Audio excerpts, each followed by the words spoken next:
Hey everybody, welcome back to the channel Repros, the real estate professionals. I'm Jesse S. Guides, broker and owner of Guides Investment Group and RE Property Services. Don't forget to like this video and subscribe to the channel so that you can get all of my latest videos.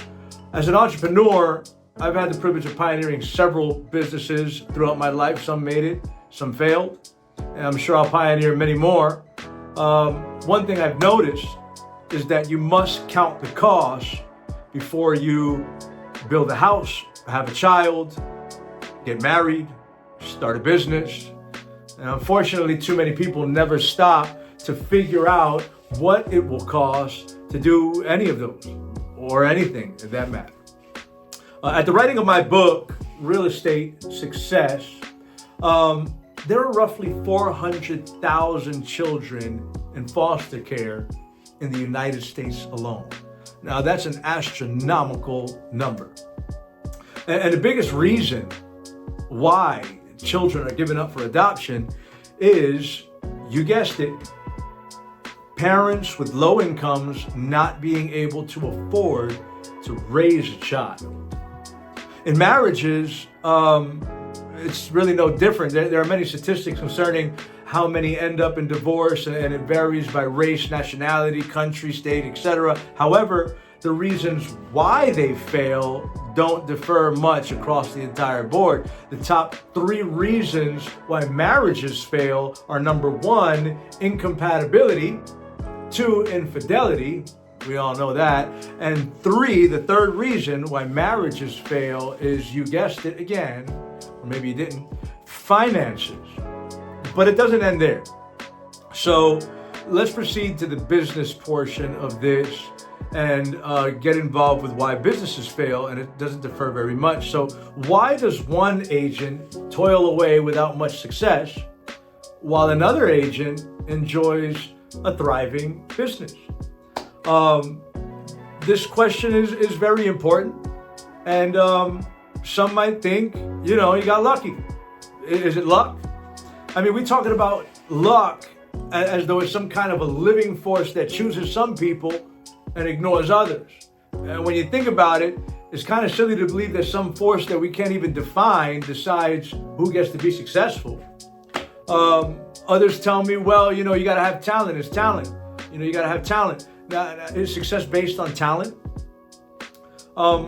I feel like that's another word that we use a lot without really understanding it. Is talent some mysterious quality that people are just born with? And how does it affect success? We all know artists, musical artists and performers that seem to have a lot of talent, whatever that is, but aren't successful in their career. And more researchers and thinkers alike are increasingly discovering that success has more to do with preparation and opportunity than with these mystical forces such as luck or talent. And here's the thing: preparation and opportunity are things that you can control. You can learn them. You can practice them and use them over and over to build a successful business. And so the real estate industry is the most significant business in the world. Understand that owning a piece of the earth and passing that down for generations to come has been humanity's most profound desire since the beginning of time. Even in the Bible, one of the oldest books in the world, most of which was written over 2,000 years ago, seems to show a constant theme of land acquisition. Think about, if you're a Bible reader, think about the book of Genesis. It says that God gave Adam dominion over the earth and put him in his garden called Paradise, Eden. Later, it reads that God made a covenant with Abram, giving him land near the river in Egypt. Talk about location. In the book of Exodus, God promises Moses land that flowed with milk and honey. And in the New Testament, Jesus himself says, "Blessed are the meek, for they shall inherit," ding, ding, ding, "the earth." That's in Matthew 5:5. And now that's pretty good inheritance if you ask me. But from ancient Babylon to the Egyptians, from the early Roman Empire to early medieval England, it has always been about acquiring land. Some had it, some didn't. The ones who didn't have any wanted some, and the ones who had some wanted more. Wars were fought, tears were fell, blood was shed, all for the purpose of possessing the land. Andrew Carnegie said 90% of all millionaires became so through owning real estate, and you just got into this business big time. You don't want to think about business failure when you start a business, don't get me wrong, but it is part of reality. And if you want your business to succeed, you need to know why and avoid the common reasons they do. According to some statistics, we get into some statistics. These were published in 2019 by the Small Business Administration. About 20% of businesses fail in the first year. Half of the ones that make it past the first year succumb to business failure within the next 5 years. And by the 10th year, only about 33% of those survive. So let's break this down into layman's terms. Out of 100 businesses, 20 fail the first year. 80 businesses remain, and half of those fail in the next 5 years, leaving 40 businesses left out of 100. And out of the 40 that are left, only 13 of them make it after 10 years. That's a staggering 87% failure rate. Now, the real estate industry, it seems to speed up this process because according to Tom Ferry, one of the world's most well-known real estate educators and best-selling authors, in 2014, the National Association of Realtors reported that 87% of new agents fail after 5 years in the industry. Now, how's that for a coincidence? Interestingly enough, those statistics are becoming rather grim. Since 2021, small business survival is even a bigger worry because of the coronavirus-related declines in sales, and we're still dealing with that. So while there are a multitude of conditions that could result in a business failing most years, the reason small companies go out of business is because they make one or more common mistakes. According to Tom Ferry's website blog, that's on tomferry.com, I think blog 87, the following are the top 5 reasons why real estate businesses fail. 1 was inadequate funds. And count the cause. 2, limited knowledge of lead generation. 3, failing to follow up with clients. 4, poor marketing. And 5, no business plan. So besides these 5 reasons that businesses fail, in general, it's often tied to the reason the owner started the business in the first place. So if your primary reason for creating your own business is to make a lot of money, spend more time with your family, and not have to answer to a boss, you may have become preparations for the perfect recipe for failure. While those are some of the benefits that some successful entrepreneurs achieve after many years of hard work, they're definitely not the reason to start a business. And so why do businesses succeed?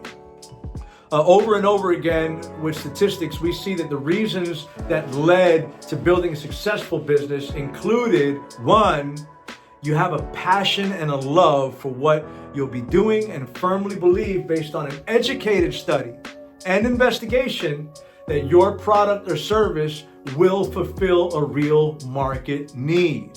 2, you have drive, determination, patience, and a positive attitude. When others throw in the towel, you're more determined than ever. 3, failures don't defeat you. You learn from your mistakes, and you use these lessons as business tips to help you succeed the next time. Studies of successful business owners have shown they attributed much of their success to building on previous failures and using failures as a learning process. So if you're afraid of failing, business world is not for you. You thrive on independence. You're skilled at taking charge when, say, creative or intelligent solution is needed. This is especially important when under strict time constraints, like the real estate industry, where time is of the essence. You like, or not, if not love, your fellow man, and show this in your honesty, integrity, interactions with others. You get along with and can deal with all different types of individuals. There are so many different types of people out there. You have to get along with them all. If you don't neglect these values, Be prepared for your head in the clouds to fall to earth's rock bottom quickly. Motivation is excellent, but it is short-lived. I mean, sometimes you get motivated by a song, and that song lasts 3 minutes. After the song is over, you're left with a catchy chorus stuck in your head and wondering what the rest of the words are. Discipline, however, is different. Discipline is a lifestyle resulting from pain, heartache, turmoil, and that's where passion comes from. What my book will teach you is that in the real estate game, you can prepare for success by increasing your market knowledge, practicing people skills, differentiating yourself between you and your competitors, and training yourself to be more effective at negotiating. So you can create opportunities by looking for prospects in places other agents ignore, finding ways to meet more prospective buyers and sellers, and sharpening your marketing focus. So when your preparation intersects with opportunity, your success isn't just more probable, it's inevitable. But first, you have to get noticed. I understand that. And as you probably know, there's a lot of competition in the real estate business. In fact, the National Association of Realtors has more than 1.5 million agents in their membership count. That's a lot of real estate agents crowding the market space, if you ask me. They make it hard for people who want to buy or sell homes to cut through the noise and find you, a new agent. And when they do find you, why choose you? I will teach you all of my secrets so that you have the ammo necessary to get the client. This book will enable you to get business despite your competition, and because of it, you'll learn how to develop superior skills and a unique selling proposition that will get you more customers and make you more money. And what you will learn from this book is that you can set yourself apart from realtors, members of NAR, and it will give you the tools you need to succeed in the industry without spending thousands of dollars per year on memberships. These are just a few of the things that you're going to learn through our videos. We're going to continuously to come and keep giving you tips that are from my book and from my knowledge that will enable you to show customers why they should work with you instead of your competition. We're throwing videos out there regardless of how your communication style is. You'll learn to find your strengths and tell customers about them effectively. We're going to give you videos to help you discover how you'll build your clientele and take advantage of a little known principle called the Law of 250. We're going to do a whole video on that. We're also going to provide you tips on building your confidence, making friends, and becoming the kind of professional people want to work with. We're going to explore how to tell customers that you're better to work with and how to prove it with testimonials, reviews, and case studies, even if you're brand new to the real estate game. So, like and subscribe to my channel. Sit back and enjoy all these videos. Get ready to absorb a no-nonsense view, no-nonsense tips on how to take your real estate business to the highest level. Every agent is looking for an edge over their 1.5 million competitors. My videos and my books will provide you with that competitive advantage. Again, don't forget to like these videos. Don't forget to subscribe. This is the only way that I can make sure that you're getting all of this information as it comes up to date, and I can continue to provide you this free of charge. Until next video, God bless you on your real estate journey.